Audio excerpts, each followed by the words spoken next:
Pues buenas noches. Hoy vamos a revisar un tema que seguramente es mucho más sencillo de lo que la mayoría de nosotros pensamos. Sin embargo, la diversidad y la cantidad de pacientes que van a tener con esta enfermedad seguramente los pondrá en reto más de una vez. Y hay ciertos grupos especiales a los que la mayoría de los médicos le tenemos un poquito de respeto, por así decirlo, no miedo, pero eso involucra a los pacientes jóvenes que tengan un diagnóstico de hipertensión antes de los 30 años, a las mujeres embarazadas y a algunas otras personas de grupos de riesgo, como pueden ser a lo mejor un paciente que tiene esa enfermedad renal en un punto donde no entra dentro de ninguna de las clasificaciones que a lo mejor más adelante vamos a revisar, en los que la función del riñón está deteriorada, pero no tan completo como para que necesite sustitución del riñón.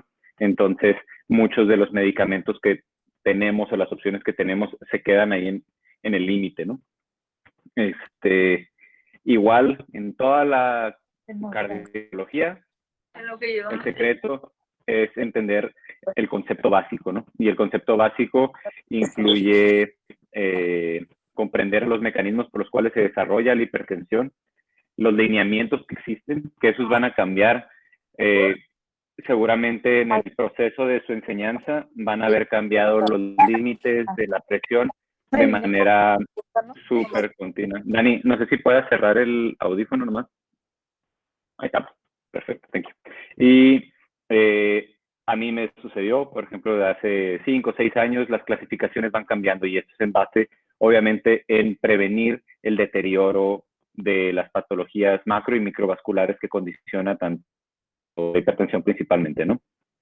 Entonces, para empezar de lleno, entonces, ¿qué tenemos que evaluar cuando vamos a empezar a tratar a un paciente? Primero, que el medicamento que le vamos a dar le funcione. Y segundo, o probablemente a la par, que el medicamento que le estamos dando no le condicione un deterioro de alguna de las otras funciones.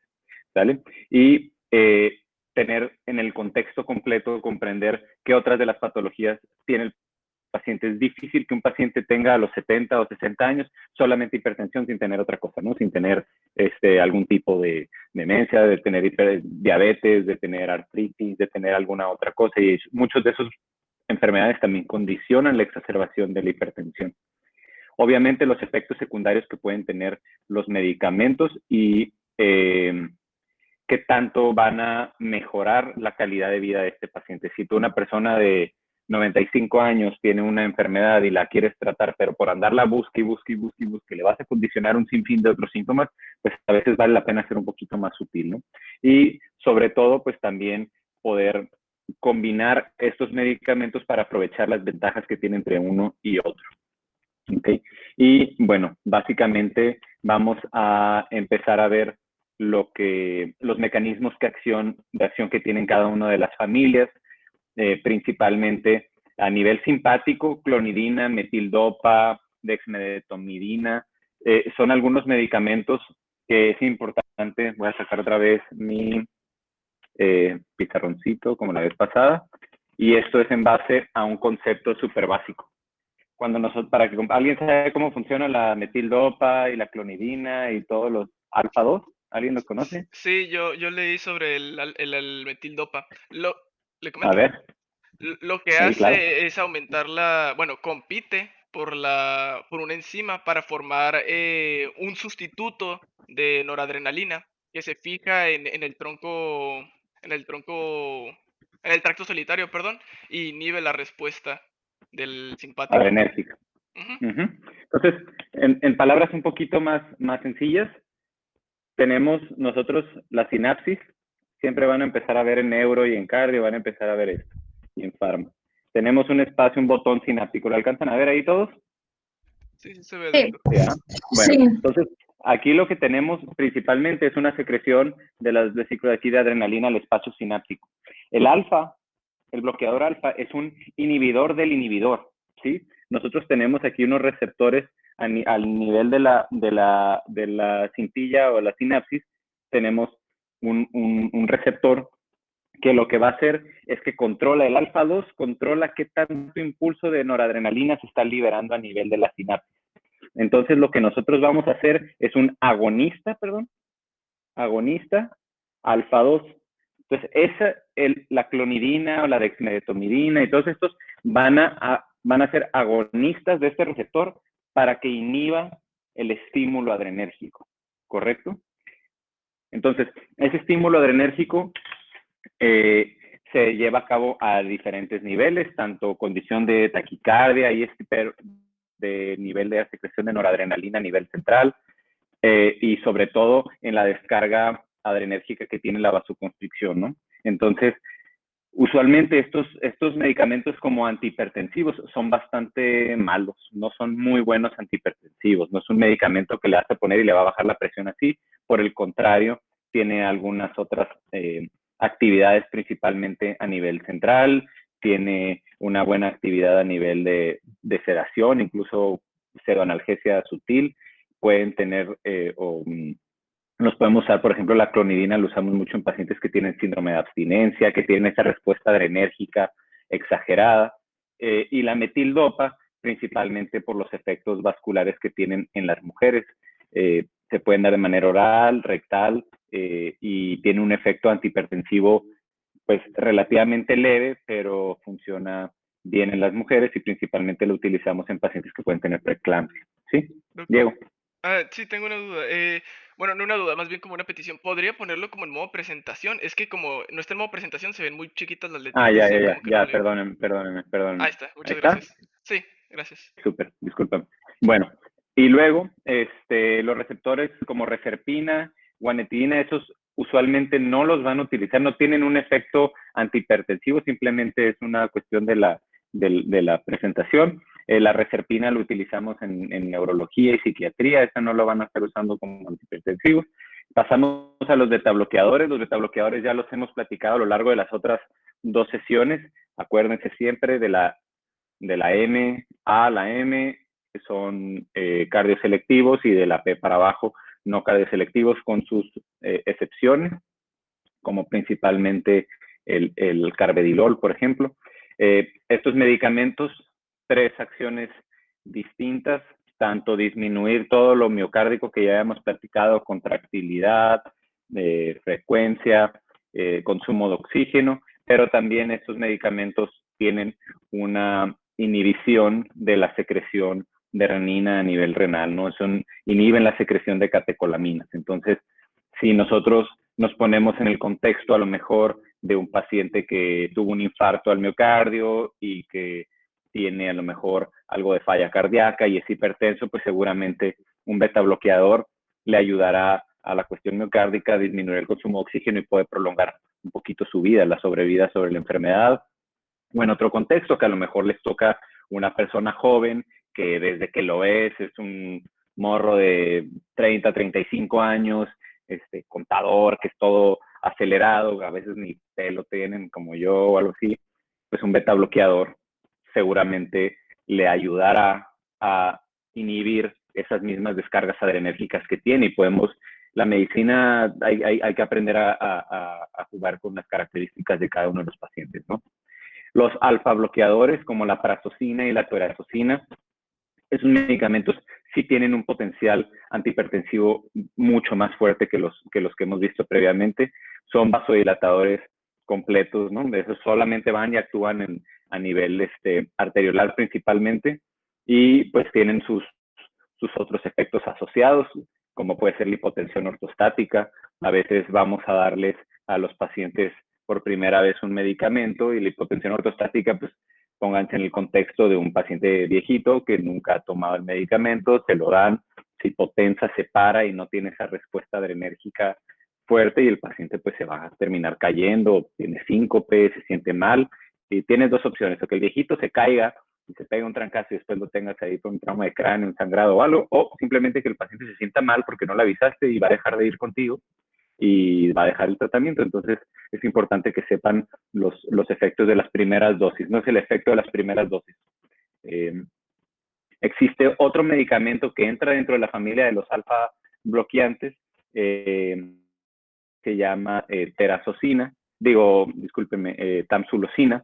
Cuando lo vean, la tamsulosina no tiene un efecto, es un alfa bloqueador, pero no tiene un efecto antihipertensivo, es un efecto alfa bloqueante a nivel prostático, ¿no? Y ese lo utilizamos en los pacientes que tienen hiperplasia prostática para que puedan orinar.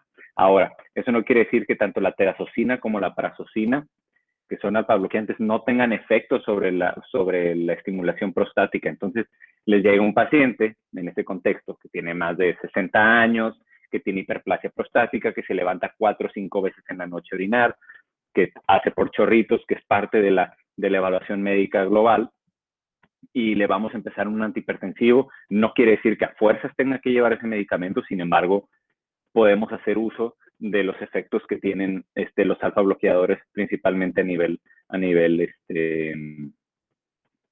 prostático, ¿no? Y bueno, la acción vasodilatadora, pasando a la imagen en medio, la acción vasodilatadora que tienen tanto los medicamentos de inhibidores de la angiotensina 2 o los IECAS son vasodilatadores relativamente bajos, ¿no? Tienen una capacidad vasodilatadora pequeña, sin embargo, lo que hacen es que bloquean el eje renina, angiotensina, aldosterona, y la descarga de los estímulos van a estar inhibidas, no tanto que tengan una acción vasodilatadora como tal. Entonces, ahorita más adelante vamos a ver algunas imágenes. El sistema renina, angiotensina, aldosterona es un sistema bastante complejo que se actúa o se estimula principalmente a nivel de la mácula densa los receptores ahí glomerulares, y lo que van a hacer es que estos sensores van a verificar o van a valorar qué tanto sodio está pasando por ahí, y controlan a nivel de la secreción de renina y toda la cascada que hay de la acción de la angiotensina, con todos estos factores que esos sí son muy vasoconstrictores, pues van a controlar la perfusión del riñón y la vasodilatación que tienen tanto de la arteriola eferente y aferente. Esto es un tema que a lo mejor hay que revisar más adelante, pero ¿cuál vamos a vasodilatar para poder cambiar el flujo a nivel renal y la reabsorción de algunos electrolitos, que al final de cuentas el objetivo es retener agua o no retener agua, sodio, y tener una descarga al final simpática para aumentar la presión, lo que llaman los americanos del downstream, ¿no? Abajo a nivel de perfusión. Algunas de las características, pues principalmente en los IECAS, es que la inhibición o la enzima convertidora de angiotensina en 1-2 es a nivel pulmonar, vamos a ver más adelante, y uno de los principales efectos secundarios es la tos, entre otros en la función renal. Los bloqueadores de los canales de calcio, que también ya hemos revisado ampliamente en estas dos clases previas, los no dihidropiridínicos, que son los que principalmente van a estar usando, que los más comunes en México son amlodipino y nifedipino, probablemente, o por lo menos a un nivel básico, y que son pues bastante seguros, ¿no? Simplemente recordar pues algo de hipotensión, edema de las piernas y la contraindicación que hay en los pacientes con falla cardíaca, una contraindicación relativa. La hidralacina también, que tienen algunas actividades mixtas, principalmente pues no pertenecen a un sustrato propio de los medicamentos, la utilizamos en algunos pacientes, se puede utilizar en las mujeres embarazadas también. Y el nitroprusiato, que entra parte de los nitratos, que son vasodilatadores. El minoxidil lo utilizamos, es un antihipertensivo con una poca actividad vasodilatadora, pero se utiliza mucho en pacientes con EBC isquémico. Podemos utilizarlo por su vasodilatación a nivel cerebral un poquito sutil, que no tiene respuestas tan abruptas. Existe en medicaciones intravenosas, pero principalmente lo utilizamos para los pelones. El minoxidil tiene el efecto secundario, es el Rogaine, tiene una actividad que favorece el crecimiento del pelo por vasodilatación capilar nada más, ¿no? Y es el que usan para los que están quedando pelones. Y después entramos a todas las familias de los diuréticos, que vamos a revisar un poquito más adelante, que generalmente van de la mano, ¿no? Todo el paciente que tiene algún antihipertensivo debe de tener algún diurético. Sin embargo, en las recomendaciones americanas, inclusive la primera guía y la mayoría de los estudios que se han hecho a lo largo de muchos años, de antihipertensivos. El prototipo del tratamiento de lo que se estudiaba era la clortalidona, que es un diurético bastante sutil con efectos sobre los electrolitos pues un poquito más tranquilos que otros, ¿no? Vamos a revisarlos, ¿no? Los diuréticos principalmente tienen una acción sobre la reabsorción del sodio. Y ahorita vamos a tener una imagen ahí a nivel glomerular y de toda la nefrona, donde vamos a revisar cómo actúan, principalmente en la excreción del sodio, y eso puede evitar o condicionar lo que les decía, que hay un sensor previo a que va a nivel de la entrada, las primeras células del glomérulo, donde están las dos arteriolas, las dos arteriolas entrando, ahí se sensa el sodio. Entonces, principalmente vamos a ver qué tanto sodio hay para saber más abajo qué tanto sodio yo voy a estar reabsorbiendo para poder controlar esta respuesta del sistema renina-angiotensina-aldosterona.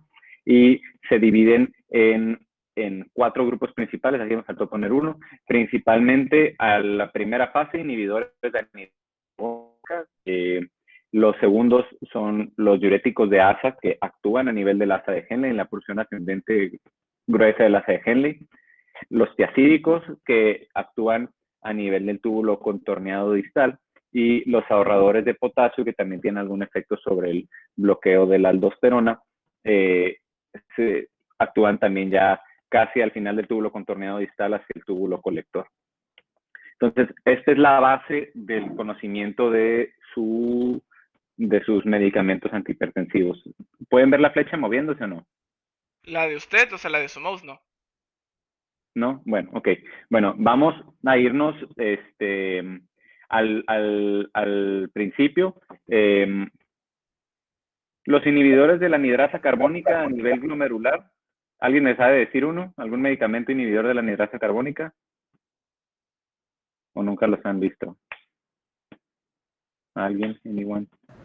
Acetazolamida. Exacto, bueno, es el prototipo, ¿no?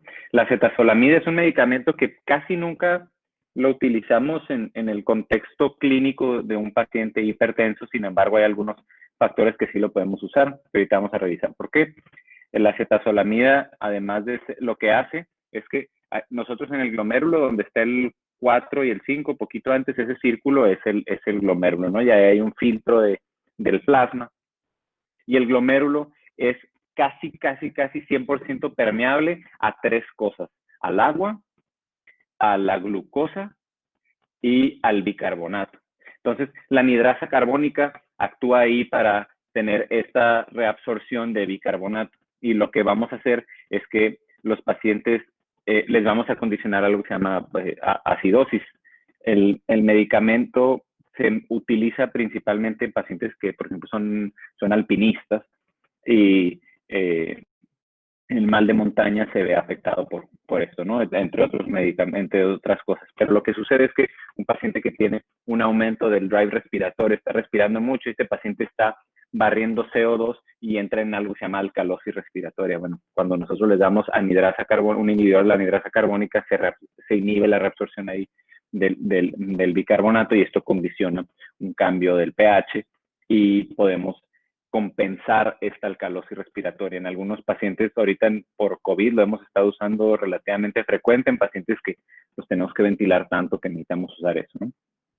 Después, todo el ACE Henle en la porción descendente, no hay ninguna actividad, y esto es porque el ACE Henle, principalmente en su parte más inferior, es impermeable al agua. Entonces no tiene ningún efecto osmótico, por así decirlo. La osmolaridad más brava de todas se va a ver a nivel de la última porción del ACE Henle y hasta abajo. Mientras que en la porción ascendente del ACE Henle tiene actividad sobre el sodio y algo de reabsorción de agua.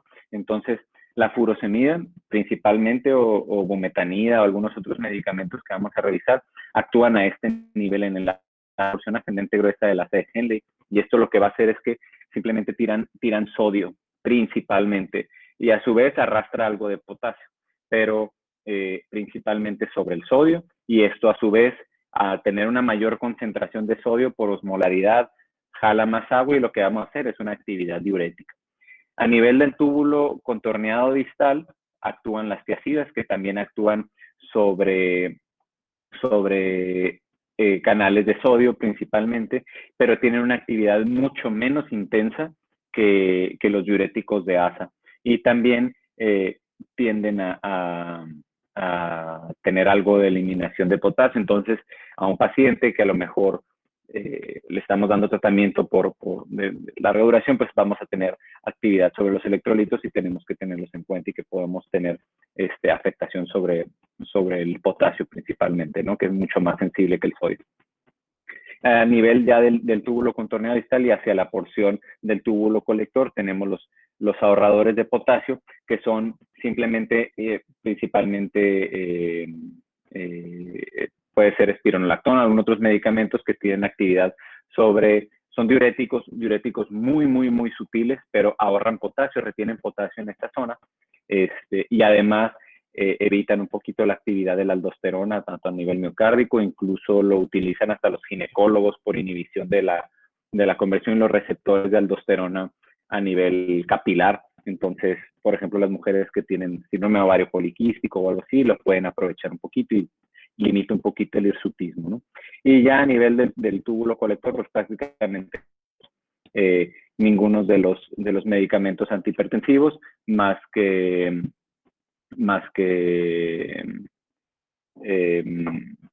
la hormona antidiurética, pero eso ya es otro tema, ¿no? Y bueno, ya vimos a nivel de dónde actúan las tiazidas y esto pues afecta el cotransporte de sodio y cloro a nivel del túbulo contorneado distal, principalmente aumentando la excreción de sodio. Son bastante rápidos en su mecanismo de acción y incluso son algo prolongados. Entonces, la ventaja de las tiazidas, tanto clortalidona, hidroclorotiazida, es que las porciones, la cantidad de medicamento que le tenemos que dar es baja, y una virtud de estos medicamentos es que la mayoría vienen en combinaciones con los otros antihipertensivos, principalmente en su combinación con los IECAS y los ARA2, ¿no? Ya sea captopril, lisinopril o losartán, candesartán, etcétera. Entonces, si nosotros nos ponemos a pensar que queremos tener una inhibición del sistema renina-angiotensina-aldosterona y además queremos potenciar con este estímulo del sodio que ya hemos estado platicando antes, pues hacen una mancuerna muy buena, ¿no? Estamos inhibiendo, por así decirlo, el eje en dos factores distintos. Y obviamente si le estamos quitando agua al volumen circulante, pues el trabajo del corazón y la presión sobre el sistema vascular pues va a bajar. No hay que quedarnos tanto con la idea de que el diurético lo voy a secar a mi paciente y le voy a quitar todo el agua, el exceso de agua que tiene para bajarle la presión arterial. No es tan así, sin embargo, más que nada es para comprender que vamos a estar inhibiendo el eje y la reabsorción del sodio como el principal detonante para el estímulo de la respuesta hipertensiva. Se administran principalmente una vez al día. Hay que tratar de darlos en la mañana, no hay que ser gachos. Si nosotros le estamos diciendo a nuestro paciente que se lo toma a la hora que él quiera, pues el paciente se va a empezar a tomar los diuréticos como Dios debe entender y se van a tomar el medicamento en la noche. Y a pesar de que este no es un diurético tan fuerte, pues se va a estar levantando en la noche constantemente y mucho más respuesta hipertensiva va a tener, ¿no? Si el paciente no descansa. El sueño es algo fundamental. Una parte muy importante de los pacientes que tienen deterioro de la función renal.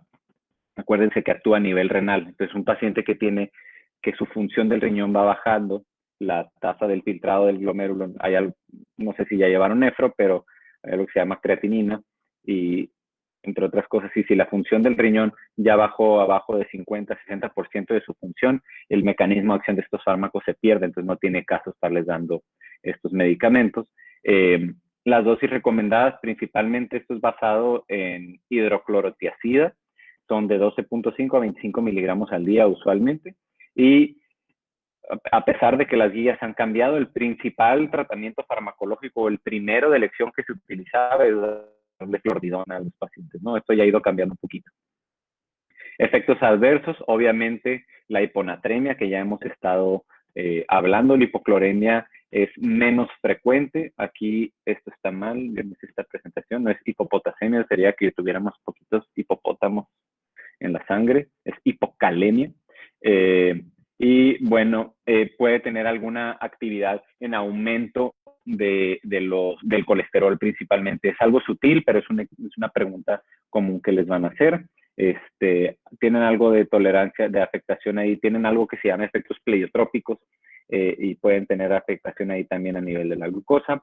Causan alcalosis metabólica porque acuérdense que estamos barriendo todos estos electrolitos que son iónicamente bastante fuertes y pueden condicionar hipotensión en un paciente que a lo mejor se fue depletando, o aquí en Mexicali darle a un viejito de estos medicamentos en verano, pues puede ser un poquito complejo, ¿no? La hidroclorotiazida y la clortalidona son los dos medicamentos principales, son de duración prolongada, se dan una vez al día y generalmente ya van a venir combinados con los otros antihipertensivos. También vienen solos y también los utilizamos, pero hay que tratar de, para que el paciente tenga buen apego, darle todos los medicamentos en una sola tableta, ¿no? Y el metabolismo hepático principalmente en los pacientes que a lo mejor pueden tener algo de afectación hepática, no utilizamos estos medicamentos, principalmente utilizamos espironolactona. La indapamida también es uno de los diuréticos, no lo utilizamos tanto, pero pues también con metabolismo oral, con una buena adhesión a proteínas de 70, casi 80%, igual metabolismo hepático y tiene una vida media prolongada. Entonces, estos medicamentos se utilizan cada 24 horas. Esto, grábenselo, tómenle una foto, háganle print screen ahí lo que necesiten. Y normalmente no se van a meter en muchos problemas, ¿no? Clortalidona e hidroclorotiazida. Lo mejor, digo, a pesar de saber farma, es que conozcan uno o dos de cada familia para que los utilicen y se familiaricen con ellos y los dominen. No siempre van a estar usando perdón, todos los fármacos. Diuréticos de ASA, principalmente se utiliza furosemide. Existe intravenosa y existe oral. La administración oral es bastante errática, entonces a veces hay que estar aumentando las dosis. Y los diuréticos distales, como el amiloride o la espironolactona, que tienen esos efectos además sobre el bloqueo de la aldosterona, es más, hasta creo que la espironolactona, aldactona, entonces por ahí se van a acordar. Diuréticos de ASA, que ya revisamos su mecanismo de acción, inhiben el cotransporte de sodio, potasio y cloro en la porción ascendente gruesa. Acuérdense, porque la porción, si algún día se los preguntan en nefro o algo así, la fracción delgada del ACE Henle en la porción inferior es impermeable al agua, entonces no tiene ningún beneficio. Son de acción relativamente corta, se pueden dar en dosis hasta cada 6 horas. Son diuréticos bastante fuertes y esto puede condicionar incluso deshidratación. Los utilizamos en falla cardíaca, un paciente que llega con edema del pulmón, que está muy congestivo. El principal tratamiento es, y el término coloquial en la medicina es secar al paciente, ¿no? Pasarle muchísimo medicamento de esto para que orine y se quite esta sobrecarga hídrica, ¿verdad? No tienen un efecto antihipertensivo como tal. Esto simplemente es la actividad diurética y, como les decía, lo utilizamos en la insuficiencia cardíaca. La absorción es bastante buena. En general, el mecanismo de acción intravenoso es en menos de 10 minutos ya está teniendo ahí su mecanismo de acción bastante efectivo, y principalmente por la vía oral a la hora más o menos. Acuérdense, no le den estos medicamentos, obviamente al paciente que tenga datos de deshidratación, etcétera, pero sobre todo no sean gachos, no les den el tratamiento. Si le van a dar el tratamiento 2 veces al día al paciente, si necesita diurético también por la noche, no le den el furosemide después de las 5 o 6 de la tarde. No le va a pasar nada que le des el medicamento a las 7 de la mañana y otra vez a las 5 de la tarde y te pases por adelante 2 horas. El paciente se va a ir a dormir y se las va a rayar, no se va a parar de levantar. El paciente se va a terminar infartando porque tiene todo el cortisol a todo lo que da, ¿no? Entonces, viéndonos un poquito más adelante en la nefrona, vamos a llegar a los medicamentos ahorradores de potasio. Acuérdense que es en la porción más distal del túbulo contorneado, y esto tiene un antagonismo sobre los receptores de aldosterona que ya estábamos viendo, y el objetivo de la aldosterona es ese, es retener potasio. Entonces, perdón, bloquea para poder retener potasio, que no se elimine el potasio a esta zona, perdón. Tienen esta actividad proliferativa también que ya habíamos platicado y lo podemos utilizar en cardiología principalmente como bloqueante, además de este receptor para mejorar un poquito los pacientes que tienen falla cardíaca. No se le da a todos los pacientes, tienen una capacidad diurética muy bajita. Es muy raro que a los pacientes se les dé aldosterona sola, se les dé espironolactona sola, no se utiliza. En que otros existen otras condiciones donde lo podemos utilizar y principalmente es en la falla cardíaca, que es uno de los medicamentos que hace un tiempo, a lo mejor ya no tanto, pero están mejor asociados a la sobrevida de los pacientes con falla cardíaca, ¿no? Y bueno, la combinación. Incluso nosotros decimos, oye, ¿por qué le estamos dando al paciente 2 diuréticos? No suena lógico, ¿no? Los 2 diuréticos que no utilizamos principalmente o tratamos de no utilizarlos juntos por los efectos en los electrolitos son las tiazidas y los diuréticos de ASA. Aunque si le estás dando en la mañana algún medicamento combinado lo puedes usar, pero generalmente tienes que tener mucho cuidado. Pero si le estás dando una tiazida, por ejemplo, y no quieres que pierda tanto potasio, le agregamos espironolactona, que tiene una capacidad diurética también muy bajita, pero con el puro objetivo de retener potasio. Entonces hay que aprender ahí a jugar con los dos. Perdón, aquí otra vez por lo de la hiperpotasemia, eso está mal escrito. Y como tiene inhibidor también a nivel hormonal, pues puede tener ahí disminución de líbido, puede tener aumento ahí del colesterol principalmente. Los betabloqueadores ya lo hemos revisado ampliamente, están indicados en los pacientes que tuvieron miocardio, tienen este efecto de disminución del consumo de oxígeno, bajar frecuencia cardíaca y disminuyen la descarga adrenérgica en el aparato yuxtaglomerular, que era lo que estábamos platicando antes, que son los receptores del sodio a nivel glomerular. Y esto inhibe la secreción renina que les he estado diciendo constantemente. ¿Por qué lo repito? Porque es de las cosas que más se nos olvida a los médicos de los beneficios del betabloqueador. No tanto es el efecto del corazón, sino que también puede inhibir la descarga adrenérgica, ¿no? Pero pues esto también tiene una implicación en la respuesta del paciente a una situación de estrés, a tener que caminar súbitamente, o en los pacientes ancianos que los deprime y tienen depresión neurológica por todas estas inhibiciones a nivel central. Yéndonos a lo de los receptores, entonces nosotros tenemos, hay más betas, pero hay dos principales en los dos en los que vamos a estar revisando tanto los niveles a nivel alfa 1, que son este receptor sináptico adrenérgico que es postganglionar. Entonces ya habíamos revisado cuál era la metildopa. Los receptores alfa 1 están a nivel postsináptico. Entonces, lo que queremos hacer, nosotros no vamos a estar, no se ve ahí, nosotros estamos viendo todo el estímulo adrenérgico, lo que queremos nosotros es bloquear la recepción del bloqueo, ¿sale? Entonces, ahí entran los medicamentos alfa 1 que habíamos visto, terazocina, prazocina, ¿ok? Entonces, son inhibidores del receptor de adrenalina para que no haya vasoconstricción. Mientras que los inhibidores sinápticos tanto de recaptura como del estímulo adrenérgico se hacen a nivel presináptico, tanto la metildopa como la clonidina como la dexmedetomidina.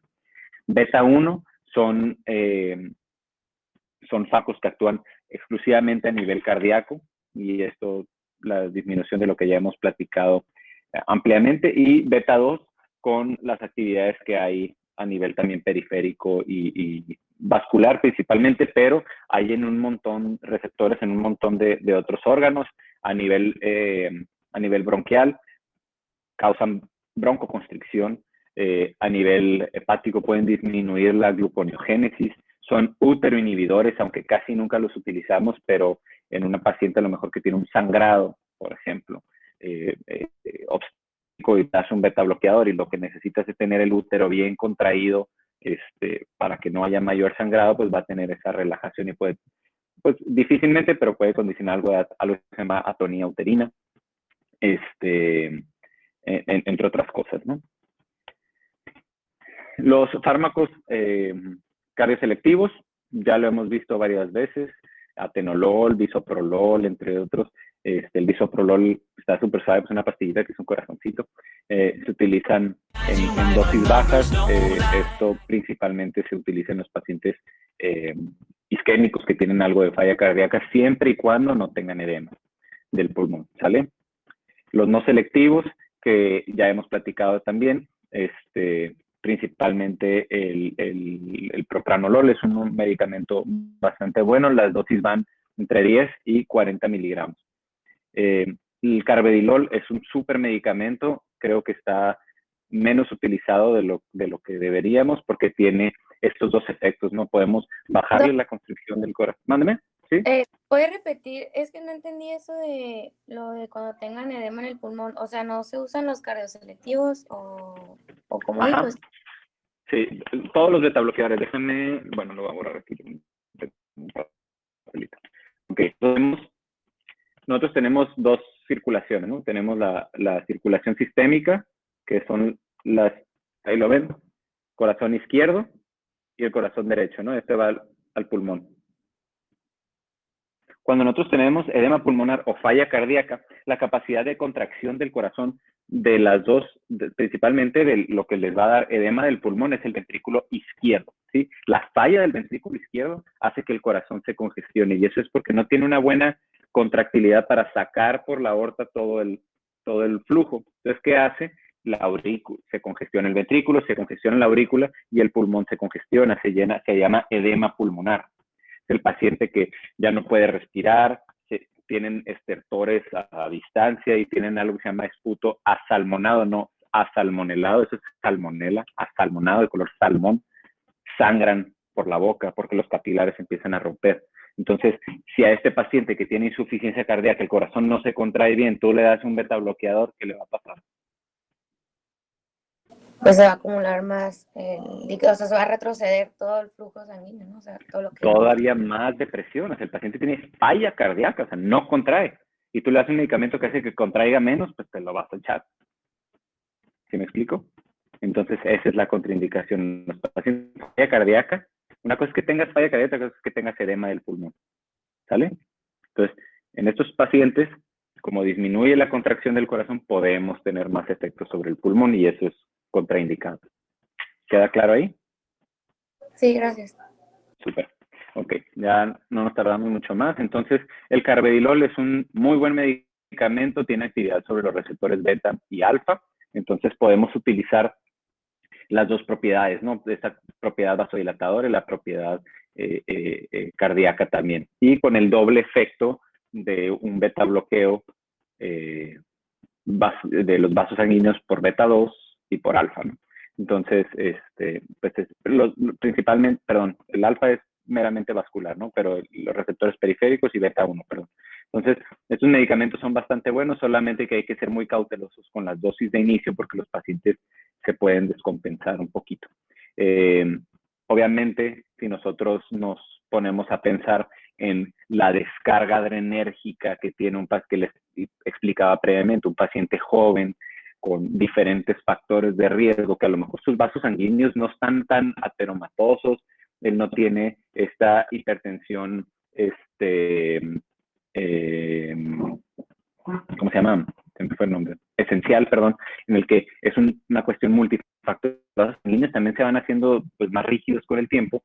En un joven, por el contrario, generalmente es una respuesta adrenérgica y esto les va mejor a los pacientes jóvenes el uso de estos beta bloqueadores para bajar como respuesta antihipertensiva y les va un poquito mejor a los pacientes de raza blanca, no quiere decir que a los otros no hay estudios sobre mexicanos. Principales efectos que ya habíamos hablado, principalmente bradicardia, broncoconstricción, en una muy sutil, también no contraindica esto totalmente el uso de los medicamentos cuando un paciente sea asmático, pero hay que hacerlo con mucha cautela. Si lo puedes evitar, evítalo, ¿no? Mientras que los cardioselectivos, una cosa es beta 1, cardioselectivo no tiene efectos sobre el pulmón, y en los pacientes que pueden tener afectación del metabolismo de la glucosa, ¿sí? Estos son los medicamentos, los betabloqueantes principalmente, las dosis a las que se utiliza y cada cuánto se dan los medicamentos, ¿no? Entonces también dense el tiempo de tomarle ahí una fotito. Hay un montón más.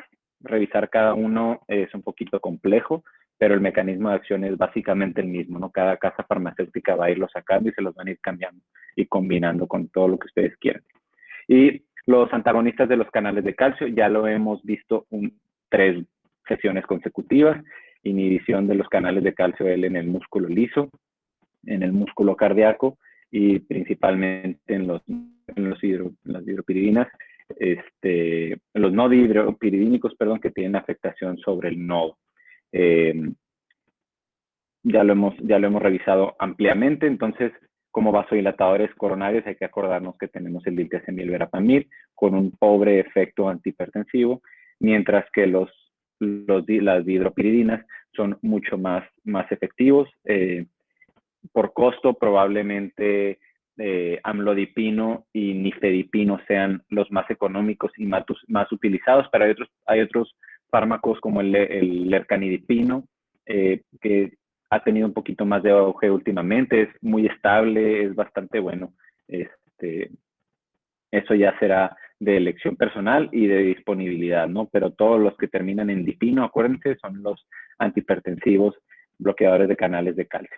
Principales efectos que tienen, pues es que pueden tener edema de los miembros inferiores, pueden tener dolor de cabeza porque hay vasodilatación y receptores a nivel perivascular, pueden tener taquicardia, como sucede también en los alfa 1. Si de repente al corazón que está latiendo a ciertas frecuencias, tú de repente le quitas esa resistencia periférica, el corazón trata de compensar esa pérdida de poscarga y va a tratar de compensar con aumento de la frecuencia cardíaca, ¿no? Y el enrojecimiento, el rubor que puede tener un poquito. La nicturia por sí sola no es un efecto propio de los calcioantagonistas como tal, y eso sí me gustaría dejarlo claro. Cuando el paciente se duerme, hay una redistribución del flujo hídrico a nivel del cuerpo, se están equiparando ahí todas las presiones por gravedad, y si una persona desarrolla edema de miembros inferiores durante el día y de repente llegas y la acuestas, pues a lo mejor puede sonar para ustedes porque una persona puede guardar 1 litro o 2 litros de agua en las piernas. Entonces, ese líquido se redistribuye, llega a nivel renal y este paciente puede aumentar la diuresis nocturna, ¿no? Entonces, los calcioantagonistas principalmente se pueden utilizar en pacientes adultos que tengan hipertensión aislada, que lo único que queremos es mantener la vasodilatación durante el periodo sistólico, que es bastante compleja de manejar, pero con el entendido que principalmente los grupos de riesgo, como pueden ser los ancianos, que generalmente estos pacientes tienen hipertensión sistólica muy alta y la diastólica puede estar normal o ligeramente elevada, pero generalmente tienen más sistólica que diastólica. Estos pacientes a lo mejor podemos ser algo permisivos con ellos. Estos pacientes no pasa tanto si les dejamos esa hipertensión un poquito alta, a lo mejor 135, 140, no va a pasar nada. A tratar de estarla persiguiendo, porque se ha demostrado en muchos estudios que el perseguir la presión y llevar un control súper estricto en estos pacientes les aumenta la mortalidad por otras causas, ¿no? Se infartan más, se caen más, traumas de cráneo, etcétera, ¿no? Los inhibidores de la conversión de angiotensina, estos son los priles, todos van a terminar en pril.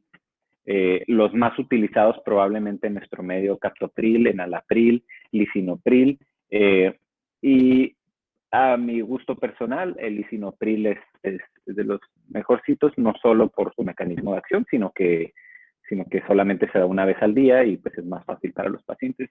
Y el enalapril principalmente, que lo utilizamos más en los pacientes con falla cardíaca porque podemos dar dosis más pequeñitas por las tabletas, ¿no? Como les había dicho hace ratito, existe una inhibición de la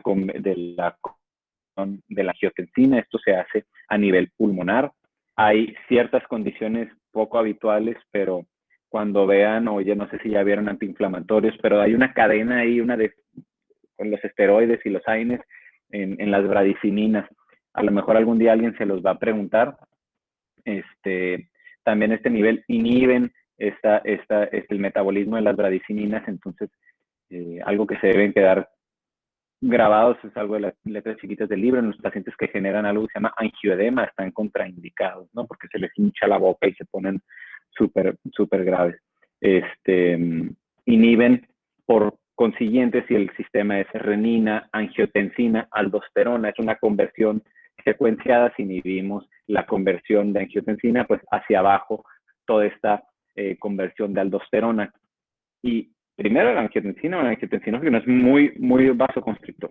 Y además todo este efecto abajo en potasio y agua propiamente, pues va a estar inhibido, ¿no?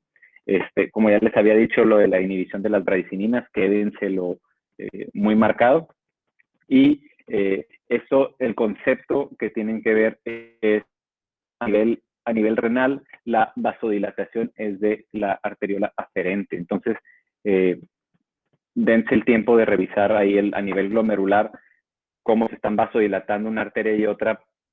Si tú vasodilatas la arteria distal, el flujo mejora y la reabsorción de líquidos inhibe a diferencia. Lo que vas a hacer es inhibir la vasoconstricción a nivel de la entrada, del vaso que viene entrando. Entonces, dense el tiempo de revisar esa parte. A lo mejor ahorita no alcanzamos a revisarlo muy bien. Y estos estudios han sido súper largos en ver si los pacientes tienen algo de remodelación del ventrículo. Eso ya es un tema un poquito más complejo. Pueden llegar a tenerlo. Han demostrado, a mi parecer, los estudios han demostrado un poquito más los árados que los IECAS, un poquito más, la otra familia que vamos a revisar ahorita, un poquito más la remodelación del ventrículo. Entonces, pues lo que estamos viendo aquí es un poquito de los efectos que tiene el sistema renina-angiotensina. La angiotensina se va a convertir de angiotensina 1 a angiotensina 2. Entonces, vamos a tener primero el IECA de la enzima que convierte hacia la angiotensina como tal. Por eso IECA, aquí entran todos los priles, ¿sí? A nivel de donde dice IECA arriba a la izquierda, mientras que los sartanes, que vamos a ver ahorita, candesartán, losartán, telmisartán, son árados y estos inhiben a nivel la conversión como tal, o más bien, perdón, inhiben el receptor de árados, disculpen. ¿Qué efectos tienen los receptores de angiotensina? Pues aumentan la proliferación muscular, tienen estímulo simpático, tienen vasoconstricción y tienen algo de actividad hídrica a nivel renal, y todo esto son factores que suben la presión arterial que ya hemos estado revisando. Efectos adversos que les había platicado. El principal efecto adverso de los IECAS es la tos. Y son pacientes que les damos el medicamento y como se lleva a cabo a nivel de la conversión a nivel pulmonar, esto les pueden dar una tosecita. El paciente a lo mejor no es una tos tan exagerada, pero el paciente constantemente va a estar teniendo esa tosecita molesta, y eso va a hacer, si un paciente no tenía tos y le damos el medicamento, pues se lo cambiamos. ¿Ok? Es el principal y sucede en un porcentaje alto, incluso a veces más del 5%, que es bastante alto, ¿no? El angioedema, que era lo que les estaba explicando, que es esta vasodilatación y edema de la cara, de los ojos, por esta inhibición de las bradicininas en pacientes que tienen angioedema. Y en los pacientes que ya tienen deterioro de la función renal, están contraindicados, ¿sí? Si los pacientes tienen depuración de creatinina ya baja, principalmente la creatinina más o menos para los pacientes cardiópatas principalmente en 2.5 o 2, los pacientes ya limitamos el uso de estos medicamentos. ¿Por qué?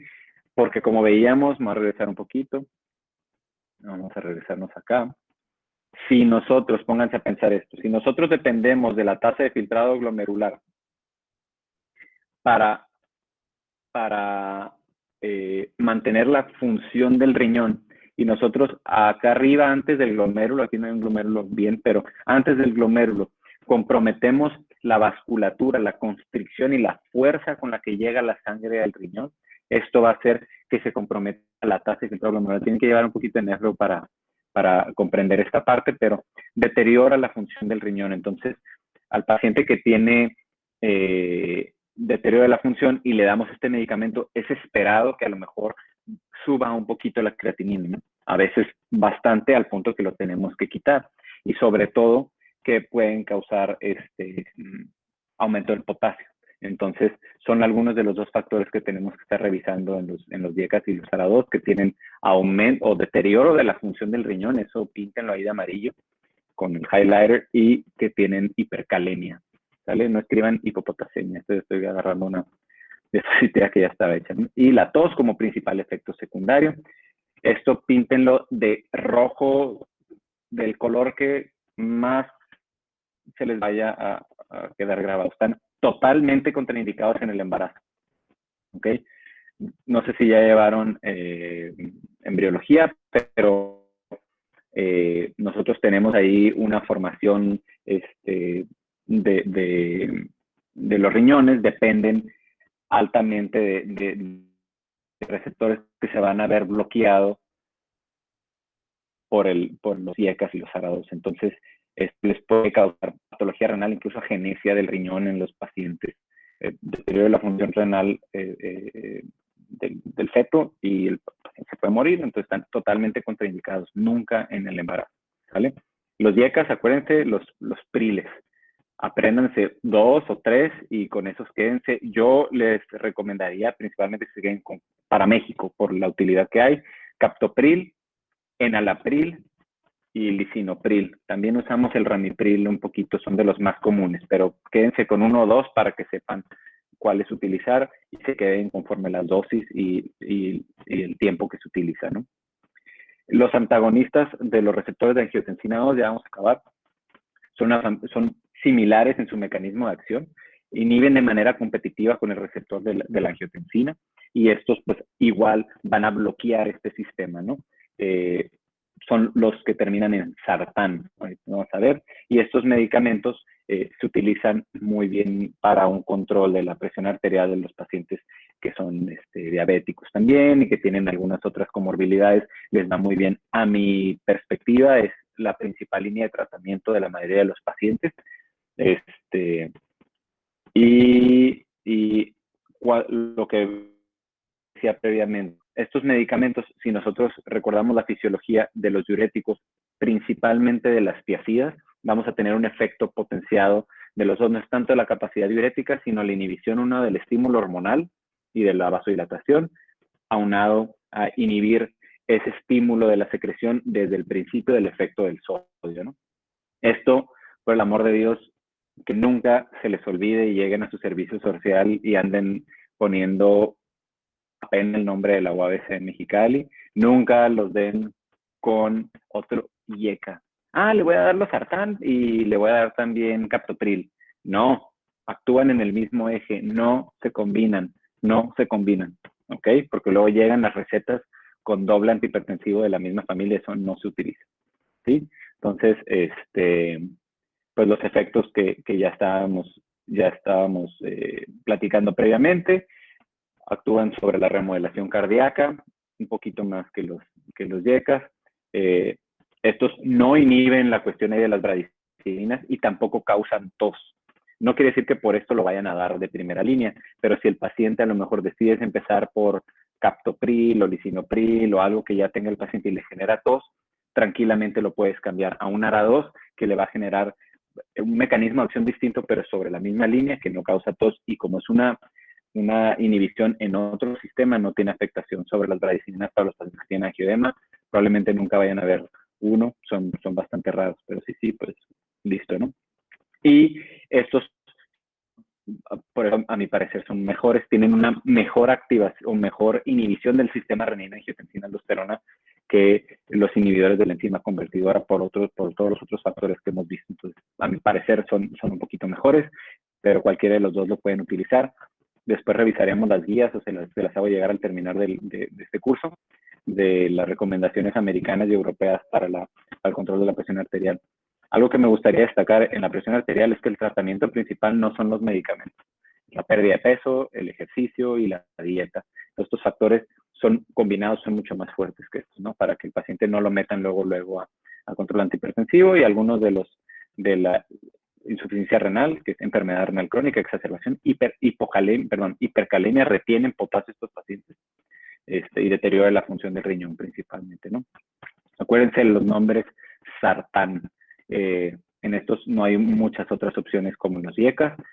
Candesartán, losartán, telmisartán son los que más utilizamos. El valsartán también es bastante bueno. Generalmente se dan principalmente una vez al día, a diferencia del losartán, que lo podemos dar 2 veces al día.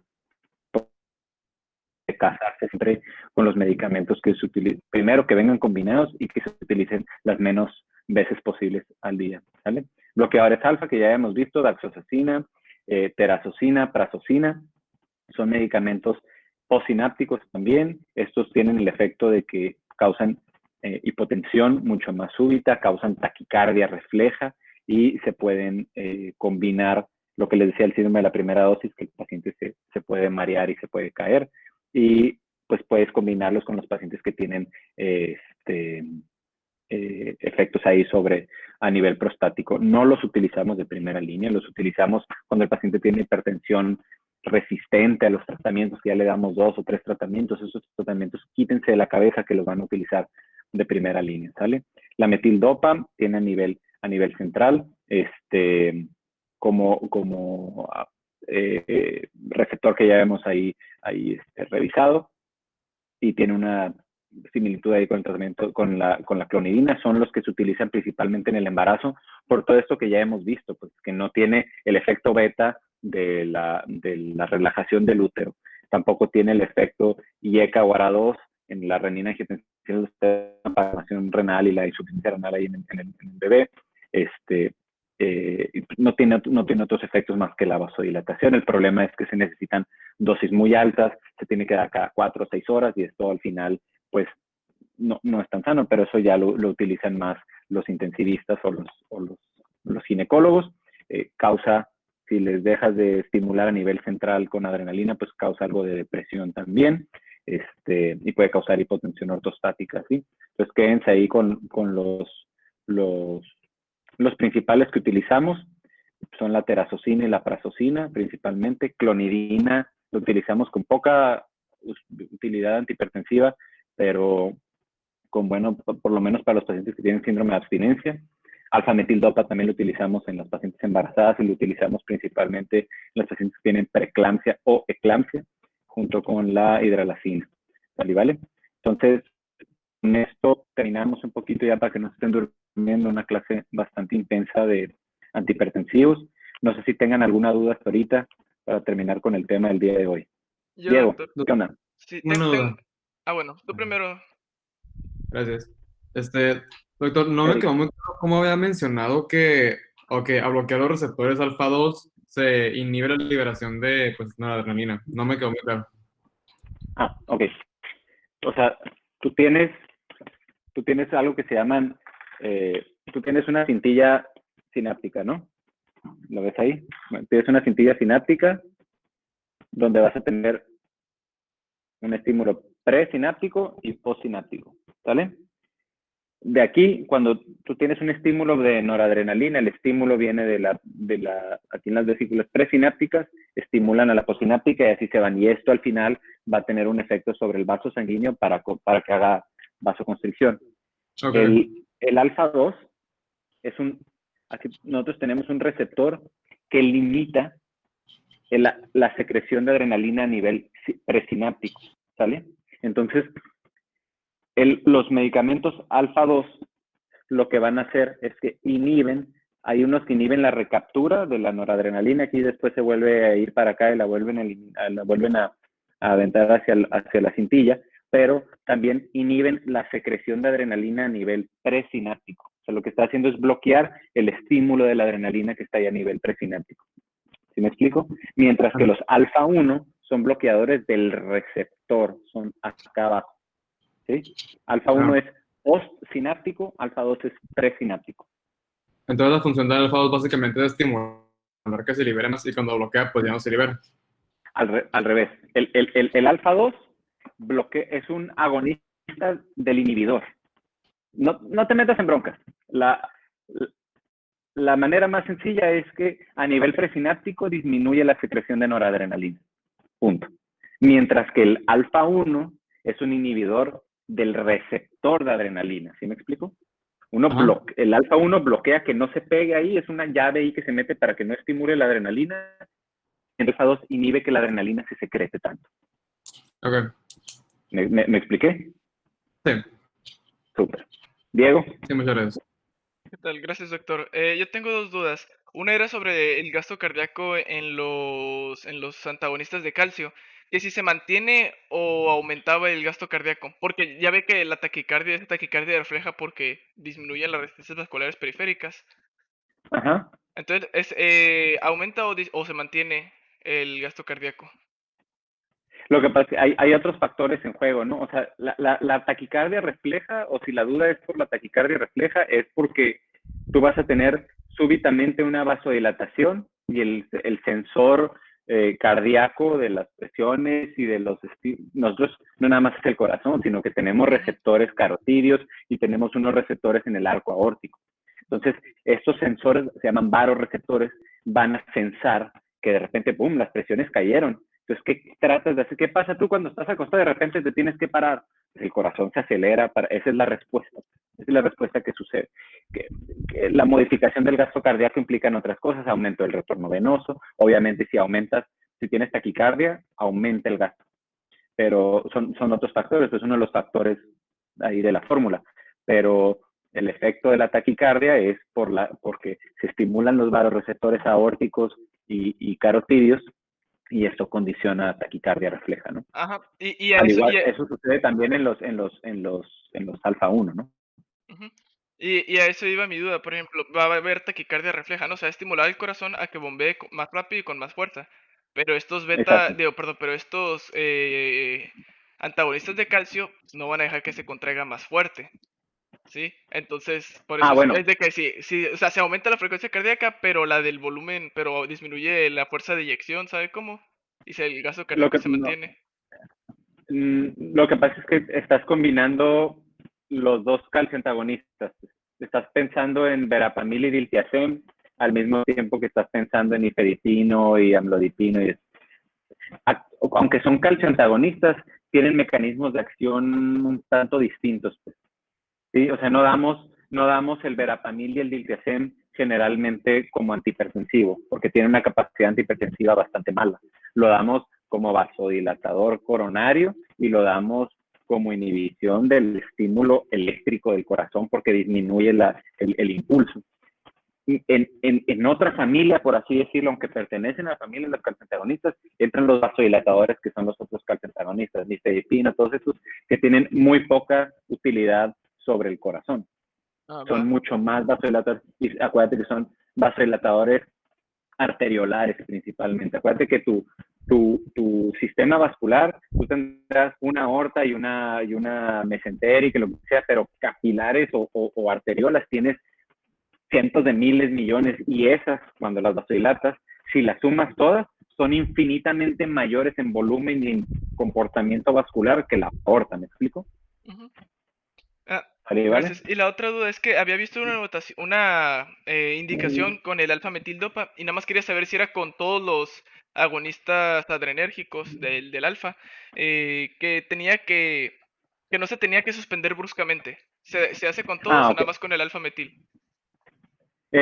No, normalmente el alfa-metil sí, así lo hacemos. Los demás los podemos suspender, no hay tanto problema, pero pues hay ese estímulo del receptor y después viene una compensación. El alfa-metildopa no es tanto por la cuestión vascular, sino por la cuestión neurológica. Acuérdate que tiene cierto estímulo. Entonces tienes un inhibidor a nivel noradrenalina, a nivel cerebro, viene una descompensación y después viene una respuesta hipertensiva refleja. Entonces hay que irlos titulando un poquito.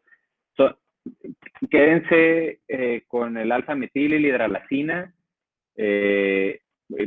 Primero, la hidralacina tiene un montón de efectos secundarios también.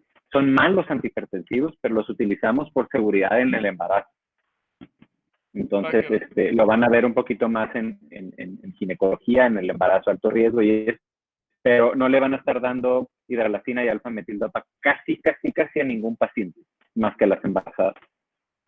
Va, muchas gracias. ¿Correcto? ¿Alguien más tiene alguna duda? Yo, pero no sé cómo formularla. Como sea, no hay pregunta mala, venga. ¿Qué es ¿Cuál combinación es mejor o más recomendable? ¿Un IECA con un diurético o un ARA2 con un diurético? Son iguales. O sea, se han comparado, o sea, cada casa farmacéutica, cuando saca uno o sacaba uno, porque ya no es tanto negocio, los comparaba, ¿no? La verdad, a mi juicio o a mi decisión personal, yo prefiero los ARA2 para empezar. Una, porque dosis, son dosis generalmente muy estables y las puedes dar una vez al día. Todos los medicamentos que existen, IECAS y ARA2 y todo eso, todos vienen en combinación con los diuréticos. Todos, ya hay casas farmacéuticas que las hacen en una cochera ahí en el DF. O sea, cada quien hace sus inventos y compra la patente y puede hacer las combinaciones que tú quieras. ¿Cuál va a ser mejor? El que sea más económico, en teoría sí disminuye, pero a mi juicio, ARA2 con diuréticos son muy buenos.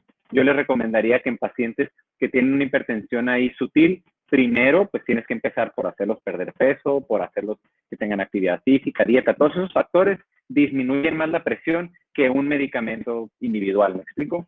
Después puedes empezar con un diurético tiacídico bajito, clortalidona, hidroclorotiazida, y así te lo vas. Hay guías de manejo, ¿no? Te las voy a hacer llegar. No creo que sea prudente ahorita hacerles llegar la guía tan rápido porque se van a ir a meterla. La farma tienes que entenderla antes de aplicarla, ¿no? Entonces se van a ir ya lo van a ver en cardio, no en las combinaciones. El chiste es que ahorita comprendan el mecanismo de acción para que no lleguen y después se les olvide. Lo que bien se aprende de fisio y farma nunca se les va a olvidar y ya vas a saber tú cuál escoger. Y la guía es una guía, no es la ley. Entonces ya van a saber ustedes utilizar cuál y todo, y no todos los tienes en tus medios, ¿no? A mi juicio, ARA2 me gusta más, pero no quiere decir que sean mejores. ¿Vale? Ok, gracias. ¿Alguien tiene alguna otra duda antes de cerrar? En Miro. caso de preeclampsia, ¿qué se da como de primera línea? O sea, la que comentó, la alfa metil. Entran otros factores, ¿no? El tratamiento de la preeclampsia no solamente es un tema muchísimo más complejo. No solamente es la cuestión antihipertensiva, es que la alfa-metil, la ventaja es que tiene también inhibición a nivel central y pues los pacientes tienen este estímulo y están hiperreflécticas y todo eso.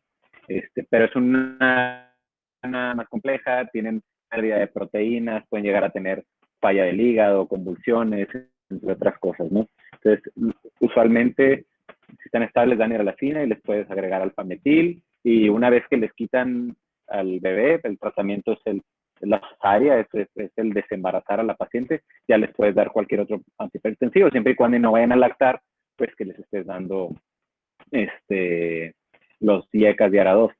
Ya después van a ver en gineco que la preeclampsia y la eclampsia pueden aparecer hasta 30 días después del embarazo, ¿sale? Entonces, tú crees que ya está muy tranquila la cosa y palo te da, ¿no? Entonces es bastante complejo. ¿Correcto? Ok, gracias. ¿Alguien más tiene alguna otra duda? Sí, yo, doctor. ¿Quién es? ¿Diego, Pikachu, Antonio? ¿Quién es? Antonio. Ah, venga de ahí. Ajá, como por ejemplo, en el caso que yo llegara a diagnosticar a una persona mayor, supongamos de unos 70 años, con hipertensión, entonces yo le receto o le doy el medicamento amlodipina de 5 miligramos una vez al día. Mi duda es si esta persona va a generar como que al tiempo algún tipo de resistencia a este medicamento, que yo tenga que aumentar la dosis de ese medicamento por el hecho de que a lo mejor en 1 año o 2 años ese medicamento ya no esté funcionando de la misma manera. O sea, tendría que aumentar la dosis o cambiar de medicamento, o qué se hace en ese caso. No, normalmente este tipo de medicamentos no causa taquifilaxia o tolerancia como tal. La hipertensión en estos pacientes, como es multifactorial y tienen muchísimas otras cosas, quédense con la idea que el medicamento, o sea, hay medicamentos chafitas, hay medicamentos mejores, o sea, en calidad, y hay otros que tienen otros factores en la absorción, etcétera. Pero el medicamento siempre actúa de manera igual, el que no actúa igual es el paciente, ¿no? Entonces, a lo mejor la dosis, pues la tienes que ir sumando, le tienes que agregar otro medicamento, 2 o 3, etcétera, pero puede ser insuficiente, más no que el paciente se haya hecho tolerante. Sí, son dos cosas distintas, ¿no? Es una línea delgada entre decir que el medicamento no es suficiente a decir que el medicamento ya no le sirve y no por eso lo vas a ir a cambiar. Incluso es una regla que se debe tratar de cumplir, y es cuando tú empiezas en un tratamiento y quieres que el tratamiento sea efectivo, antes de meterle un segundo tratamiento tienes que llevarlo a las dosis máximas del primer tratamiento. ¿Sí? Porque si no, vas a ir y le vas a dar poquito de uno y poquito de otro y una pizquita de otro, pero tú no vas a pagar los 5,000 pesos de tratamiento y te vas a tener que tomar 15 pastillas, ¿no? Entonces, regla básica, por así decirlo, es llevar las dosis máximas. Todas estas dudas seguramente se les van a ir solucionando conforme vayan llevando la clase de cardio y cuando lleven medicina interna, etcétera. Ahorita, antes de correr en estos temas, comprendan el mecanismo farmacológico de cómo se utiliza antes de que cuál voy a combinar y todo, sepan lo que sí está proscrito, ¿no? Combinar IECAS y ARA2, o combinar a veces 2 diuréticos si no va a ser uno de ahorrador de potasio, eso sí se combinan, los que se utilizan en las embarazadas, cuáles están contraindicados en las embarazadas, esos, pero ya de que si le voy a dar 5 miligramos a uno, espérense un poquito hasta que lleguen a cardio, a medicina interna, ¿sale? Ok, gracias, Doc. Perfecto. ¿Alguien más tiene alguna duda? Yo tenía una. ¿Qué onda, Era Carlos? sobre el Verapamil y el nifedipino. A ver. Como había visto que el Verapamil actuaba más sobre los canales tipo T en el nodo y bajaba la frecuencia cardíaca. Y el nifedipino era más sobre los L y era en el cardiomiocito bajando la contractilidad. Uh-huh. Entonces me quedé con la duda de si se daban combinados en el corazón, pues era como... Ok. Bueno, no, o sea, sí se pueden dar. Lo que decía previamente a Noé Antoni es tratar de quitarnos de la mente los calciantagonistas como una sola familia. Prácticamente se comportan como dos familias distintas, aunque son bloqueadores de canales de calcio, tienen mecanismos de acción distintos en diferentes zonas, ¿no?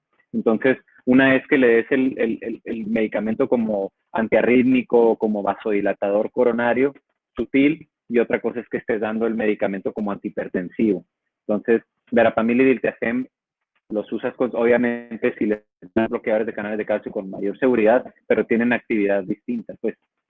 Entonces, sí pueden tener efectos sobre la contractilidad miocárdica, principalmente.